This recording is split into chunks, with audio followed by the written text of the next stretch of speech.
Yeah. Yeah, she's not here. Okay.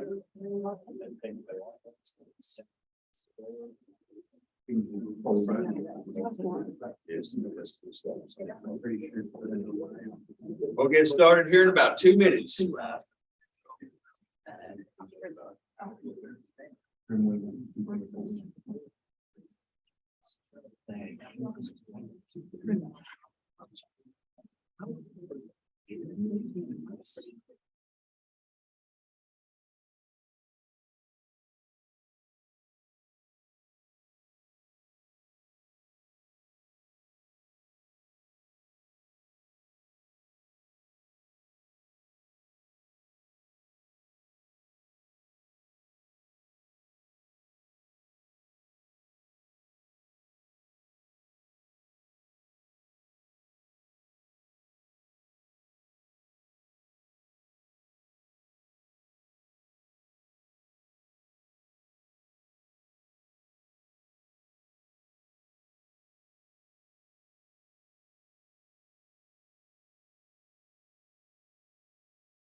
All right, we are ready to call the February 14, 2023 Valentine's Day meeting of the Kentucky Opioid Abatement Advisory Commission to order. At this time, we'll begin by calling the roll. Treasurer Allison Ball or Ms. Lauren Ferguson. Representative Danny Bentley. Mr. Vic Brown. Present. Ms. Karen Butcher. Here. Mr. Carlos Cameron. Here. Secretary Eric Friedlander or Dr. Alan Brenzel. Alan Brenzel here is designee. Thank you. Thank you. Executive Director Van Ingram. Here, sir. Ms. Von Purdy. Here. Dr. Jason Root. Here. Dr. Sharon Walsh. All right. We have quorum and shall proceed. You will see before you the upcoming business meeting schedule. All meetings of the commission will be held at 1 p.m. Eastern Time at 1024 Capitol Center Drive, Suite 200, Frankfort, Kentucky, 40601, with the following dates being March 14, 2023, April 11, 2023, May 29, 2023, and June 13, 2023. At this time, I would ask the members present to review the draft minutes before you to ensure that they reflect record of events that occurred at the last meeting, which was held on January 10, 2023.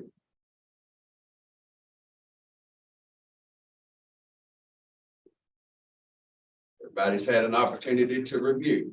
Is there a motion that the minutes as drafted be approved? I move, they approve, we approve. Any second? I'll second. All in favor, please say aye. Any opposed? All right. Minutes are unanimously adopted. Move into the update for today from me. And we'll begin with an initiative that the Attorney General has launched that is very much in line with and complements this commission's purpose. That is Operation Back Fentanyl. Attorney General Cameron has made his effort to back the infiltration of fentanyl within Kentucky a #1 public safety and health issue. And to that end, there will be a series of Operation Back Fentanyl forums that will be held across the state. The first one having been held in Kenton County at the Kenton County Government Center on February the 1st. This one will be followed by a February 28th forum at Pendleton County Extension Office, Poplar Room, 45 David Gribble Drive, Falmouth, Kentucky, 41040 from 1 to 3 p.m. Eastern Time. There will be another that will be held in Whitley County at the Corbin Center, room 103, 222 Corbin Center Drive, Corbin, Kentucky, 40701. Again, that is on March 15th from 1 to 3 p.m. All the forums will occur from 1 to 3 p.m. local time. There are a couple of venues that have to be secured, but in terms of dates and counties, the ones that follow March 15th will be Simpson County on March the 20th, Greenup County on March the 22nd, Martin County on April 10, Leslie County on April the 18th. And as we have venues confirmed, that list will be updated through the various communication mediums that we have to disseminate information. The next item pertains to the statewide opioid conference that the commission is looking to host in the 3rd week of September. I am pleased to announce that while the formalities are still in the works, we have secured a $100,000 sponsorship to help cover a cost that is estimated to be about $150,000 for this conference that will occur over the course of 2 days.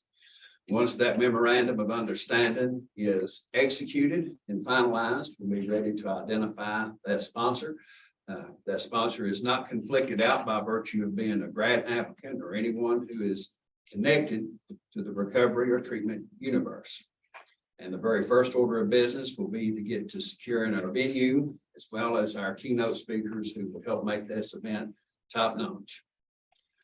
And to all members who are here, I want to encourage you, if there are topics that you wish to have addressed or speakers that you wish to invite in to address the commission and our citizens here, to feel free to do so.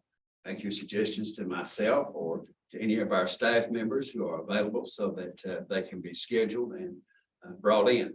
I myself have reached out to an individual whose name is Dr. Timothy Chris. He's a neurosurgeon that I've known for about 20 years. He's somebody who is very well connected into the entire universe of pain treatment and injury recovery. I have asked if he considered to come in and give us a presentation of the current lay of the land with regard to pain management clinics and the way in which they are operating and the practices that are being employed in the state currently, and how they compare to what perhaps existed in the early 2000s to the early 2010s. Before we get into the application review and award process, I want to introduce some folks who have been integrated into the support of the commission. First, I am very proud to recognize our newest executive staff advisor, Ms. Inyon Telfair. If you don't mind, Ms. Telfair, stand up so everybody can recognize you. She was previously assigned as an internal resource analyst with the Attorney General's Office of Medicaid Fraud and Abuse Control. And we are very, very fortunate. I was able to persuade her to make a move over to support the commission directly. We also have an intern who is beginning with us, actually who began with us toward the beginning of the year, Ms. Rebecca Baum, who is a senior at Frankfurt High School. Is that correct? If you don't mind, stand up so everybody can see you. It's going to be my personal mission to make sure that her future plans don't include law school. But she has been just a tremendous resourceful individual who is here for the very purpose of demonstrating her excellence as she supports this commission. And then finally, in the back, I think we have an individual here by the name of Ms. Rachel Wright. Rachel, if you don't mind, stand up for just a second. Ms. Wright is an attorney within the Attorney General's office. She has experience on Capitol Hill. Her areas of emphasis relate to both federal and state drug policy. While she is not formally attached to the commission, her work within this office has been so superlative that I made a special request that we get to work with her on an as-needed basis and whatever support role that are appropriate for her skill set, which is vast and spectacular. And Rebecca, Rachel, we are very happy to have you in here with us this afternoon. 2 hours in a row is going to trip me up. The last formal meeting that I attended here was on December the 13th. And since that time, we have had 2 town halls, one being at Brandeis Elementary in the west end of Louisville, the other being at Consolidated Baptist Church in Lexington, and then one community forum in Paducah, Kentucky that was organized by a group of African-American leaders out west. All 3 of these events were held for the very explicit purpose of addressing the impact of the opioid epidemic as it currently exists within the African-American segment of our state. All 3 of these events were fantastic, and I hope that it is the beginning of ongoing dialogue and bridge building to communities that we need to work with, stay connected with, insofar as fentanyl is now the 2nd leading cause of death among African-American men in our state. These events were followed by attendance at the Harlan County Drug Summit, testimony before the House and Senate Standing Committee for Health, Welfare, and Family Services. The Prevention Subcommittee application review occurred on January 24th, leadership of Chair Purdy. And then the Treatment and Recovery Subcommittee completed its initial application review process under the leadership of Dr. Walsh on February 7th. As I traveled to these events and concluded the last one in Harlan, I've often spoke of the beauty of this state's grassroots immune system. And Van Ingram, I want to thank you for all that you have done to help create, build, and support that grassroots network. I want to thank you as well for all the years of service that you have given, in which you have heard all the stories, have held all the hands, and I know have cried tears for this state in the years that you've held the role that you have. I also want to thank you for the patient and wise counsel you have given me in my role. You are a tremendous servant of this state and a friend and colleague to me, and I am sincerely thankful for you. Thank you, Brian. I appreciate that. I am also sorry for the way in which remarks that you made as part of a very deliberate and thoughtful conversation in a subcommittee meeting were parlayed to create an illusory construct of division within this commission where none indeed exists. It's important to note that between this first business meeting of the commission that occurred in July all the way through September, the commission, as well as Deputy General Counsel for this office, Blake Christopher, worked intensively to expeditiously draft and develop the regulations that would govern the commission's business practices. We did this on an accelerated timeline in order to be able to conduct our grant review and award process as quickly as possible. These regulations were voted on the first time, unanimously passed in October. They were voted on a second time with some modifications and were unanimously passed in November. We then obtained the legally requisite signature from the governor's office on December the 18th. These regulations became effective upon delivery to the Legislative Research Commission on January 6, 2023. Since that time, there have been some assertions that this commission lacks criteria with which to evaluate the grant applications and to issue awards on the basis of clear standards that will govern our process. For those of you here at this table and those of you who are here in attendance in the back and on the sides, there is a document here that sets forth 40 KAR 910E, which is the statement of emergency, and what follows are the regulations that this commission drafted, passed, had signed, and enacted. And if you go to numeric page 2, you will see a section that is called Section 4, Review of Applications. And then when you go down to numeric line 16, you will see the following language. In awarding funds, this commission shall consider the following factors: compliance with applicable law, the entity or governmental agency's record and responsibility in utilizing effectively any funds received previously from the commission or from the counties, consolidated local governments, urban county governments, and cities of the Commonwealth as described in KRS 15-293-4. The geographic reach of the application, amounts received by an entity or governmental agency from the commission or from the counties, consolidated local governments, urban county governments, and cities of the Commonwealth as described in KRS 15-293, subsection 4. The utility and effectiveness of any part of the application, the extent to which Kentucky residents are served by the application, the extent to which prior allocations from the commission have served similar purposes, the extent to which the application proposes to serve a portion of the population that would otherwise not receive such service, the extent to which the application proposes to incorporate relevant partnerships that are likely to increase the efficiency and effectiveness of programming, the extent to which the application process, among other things, to educate the public about opioid misuse and opioid use disorder, reduce the occurrence of opioid misuse and opioid use disorder, promote resistance to opioid misuse and opioid use disorder, promote the effective treatment of opioid use disorder, and or combat the effects of opioid misuse, including co-occurring mental health issues.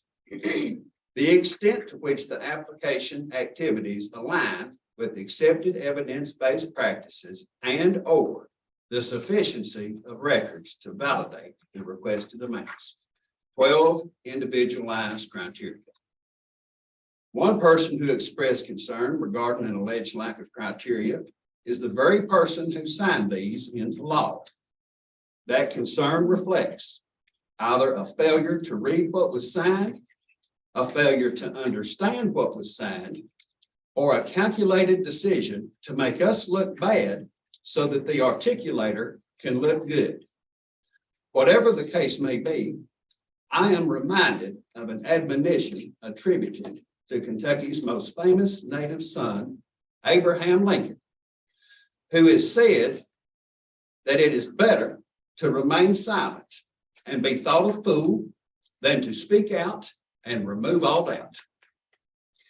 We will not create or utilize a complicated, inflexible scoring system, which by effect, if not design, favors the most powerful and privileged players in this state, players who have made an art out of mastering such systems for decades. Our goal is to create as much broad-based grassroots participation in the Commission's work as possible, with modest resources when measured against monumental need and demand. Organizations and individuals who are doing the work government cannot or will not perform will be our priority. Our results will not be perfect, but they will be open, transparent, and accountable. Kentuckians deserve no less. And with that, that is the end of the executive director's updates. At this time, I entertain a motion for the subcommittees to break out into their individualized sessions. I'll make the motion. Any second? I second. All in favor? Any opposed? All right, we are adjourned for subcommittee breakouts. When the committees have concluded, we'll need somebody to come in and make a motion for us to reassemble.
To reconvene.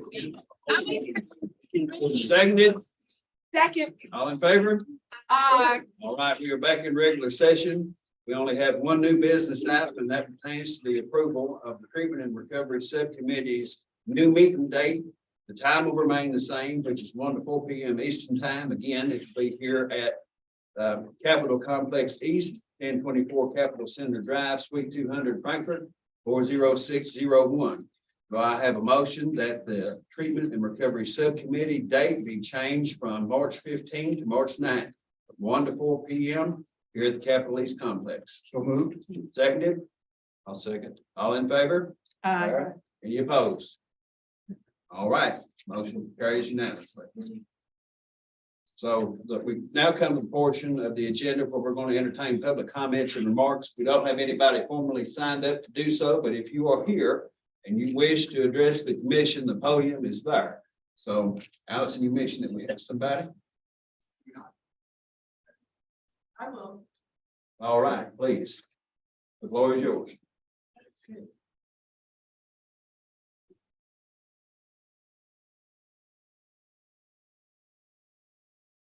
Welcome to the committee. Thanks for allowing me to attend. My name is Kim Webb. I'm the executive director of the Emergency Shelter in Northern Kentucky. I am traveling today with Amanda Peters and the other folks in Northern Kentucky as we build a regional ask in our community for services needed. What we bring and what I want to talk about, and we had the privilege to host the Attorney General, Mr. Hubbard and Ms. Burke several weeks ago, and Representative Steve Doan, and two of the emergency shelters in Northern Kentucky. And our approach is different than maybe HUD-funded agencies. We are a low barrier harm reduction model of emergency sheltering. We allow those in active addiction to enter our building. They cannot use in shelter. But more importantly, our approach is, if not today, then come back tomorrow. We recognize and we are not held by federal definition for homelessness. So we can pretty much see anybody at the door, any adult at the door, and keep seeing them, because I have staff, as you have talked to, that it takes multiple times, and we can be that safe space for individuals that relapse and need additional supports and time until they're ready for treatment, or if they try treatment and not successful, to have a place to come for a shower, or the basic necessities. And my ask is, you guys are looking at this, and ladies and gentlemen, as you're looking at this, is to recognize, and I appreciate the modest resources, not the official scoring. I'm a staff of 26. My budget this year is $1.3 million. We recently moved into a $2.7 million building with the help of St. Elizabeth and Kent County Fiscal Court to allow us to operate this facility, the only one of its kind in Northern Kentucky. And, you know, really understand that the agencies that can, with modest resources, have monumental impact. That is what we do. We participate in our local coordinated entry system. And as I was sharing with the cohort from Northern Kentucky, is we at the emergency shelter view an exit to treatment as a positive exit from the emergency shelter, which is not the exit. That is not a positive exit for a HUD funded shelter. There's place in the system for all of us, and we bring a real value to the work that we do. And ask, as you are scoring that, to keep in mind that while we may not fall into treatment, or we may be in treatment and prevention, we have on-site healthcare.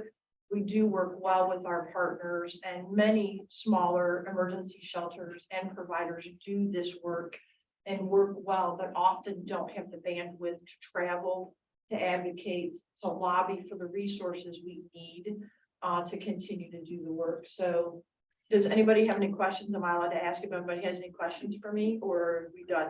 I'm glad you anticipated, because I have one. Oh, awesome. Are you able to track, or do you keep any intake data as to the number of people who seek your services who are affected by opioid use disorder or any co-occurring substance use disorder or mental health issue? Absolutely. So we are utilizing a HMIS system out of Cincinnati that's called Clarity.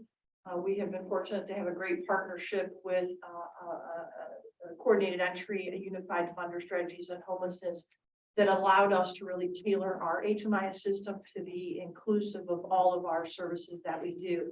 And we are asking those questions, much like in our HMIS, to ask to self-report. And so When we pulled from July 1 to January 1, roughly 28% reported opioid abuse, self-reported, and then there was a much higher number that had co-occurring mental health, alcohol, and fentanyl and opioids and all of those things. So yes, I mean, we are the place that we would prefer people to be in a building than suffering outside. Last question, then I'll turn it over to my colleagues for any follow-ups they may have. You mentioned the federal definition of homelessness. I asked you this at the time of our visit. What is that and why is it relevant to what y'all are doing? So and again, we have great partners that are in this field, right? But for us as a mission to focus on meeting any adult at the door, whether it's an eviction at 4 o'clock, whether it is not being eligible to be serviced because you're in active use, for a variety of reasons, when outcomes are tied to your funding, then you might have to be selective in who you serve. But in regards to the definition, it doesn't account for those that are couch serving, those that are living in a hotel that someone else is paying for. It also doesn't account for doubled up. It doesn't account for treatment. And so what we have the ability to do is to really serve any adult that shows up at our door. Will you clarify what do you mean by coordinated entry? So in homeless services, there's the state has the balance of state is 118 of the 120 counties. So Lexington has a coordinated entry system. Louisville has one, and then Kentucky Housing Corporation operates the balance of state. The coordinated entry system is really designed to capture those that are the most that have the most need in homelessness, and they are prioritized and given a scoring. And the higher the scoring, then you get served quicker. And so the coordinated entry system really focuses on how to move quickly people from unsheltered to housing in that regard. How do people find you? Word of mouth. The people who need you. People who need us find us, and this is our 15th year of doing this work. And so we have been fortunate to come from a building that had one shower. And today's actually Monumental Day. This is 1 year today that we moved into our new facility, which is 10,000 square feet. Offers a daytime navigation engagement center and community partners so that our partners come on site to meet our clients. We call them guests when they're in the building at night. We have an active population that's very much interested in workforce and getting back to work. Using our shelter address as their own, because in the state you can use a shelter and get a state ID. And I know that's something that's on the legislation right now to help cover that cost. And that is really the first piece of that. Mr. Howard had the ability to have a conversation with someone on my staff who is a former attorney, 70 years old and living in a shelter. And he has been working at DHL for 11 years while he works through a housing situation, to a staff person that was in active use for a long period of time. And 20 days after his 28-day treatment, 2.5 years ago, he came to us needing a job and we took a chance on him. So we employ folks with lived experience.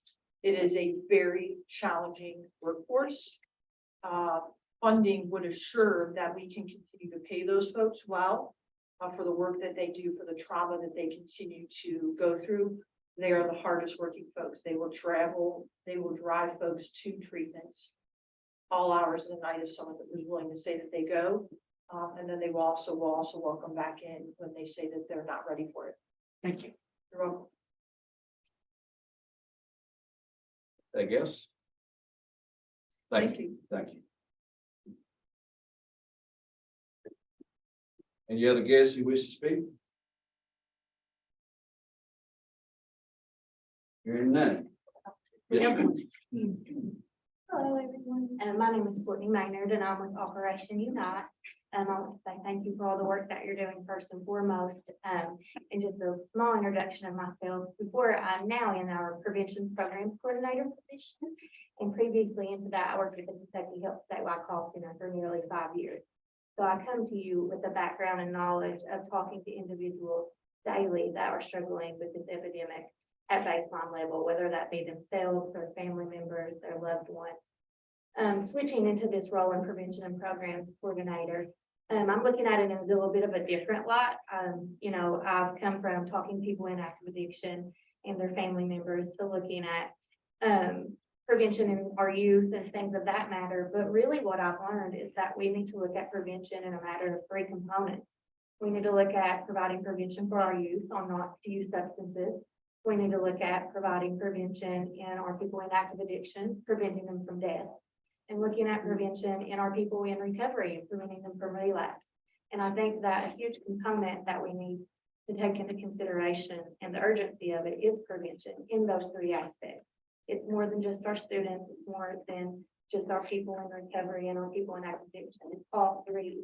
Because when we look at addiction, we often think that it starts when you take that first, you know, whatever substances that you're taking. But in reality, it starts at home. It starts when you're an adolescent and you're exposed to it.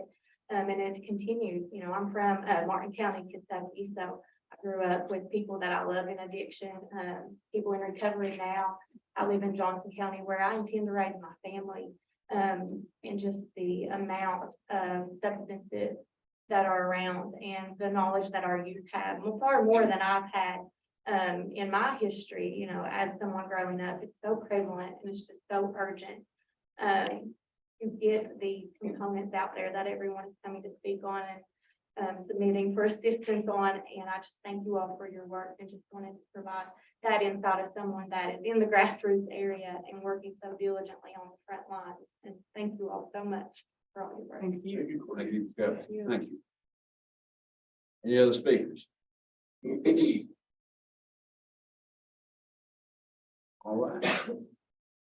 Hearing none, we will move to updates and announcements, starting with Secretary Friedlander. Don't have any. Director Engel. No, sir. Ms. Fletcher. Dr. Rupert. No, sir. Ms. Delphi. No, sir. Ms. Shavies. Ms. Purdy. Mr. Gabbard. Mr. Brown. No, sir. All right. Well, I don't have any either, other than to thank all y'all for coming together in your subcommittees, processing the first round of applications as you have. Looking to do the second round with a targeted date of announcement for our second disbursement of funds from the commission, hopefully no later than the third or fourth week of April. That is an aspirational target that can be adjusted as we move along, but that is certainly the goal, move as quickly as we can. And without anything further, I would now entertain a motion to adjourn. I'll make the motion. Second. One second. All in favor? Aye. All opposed? We are adjourned. Thank y'all.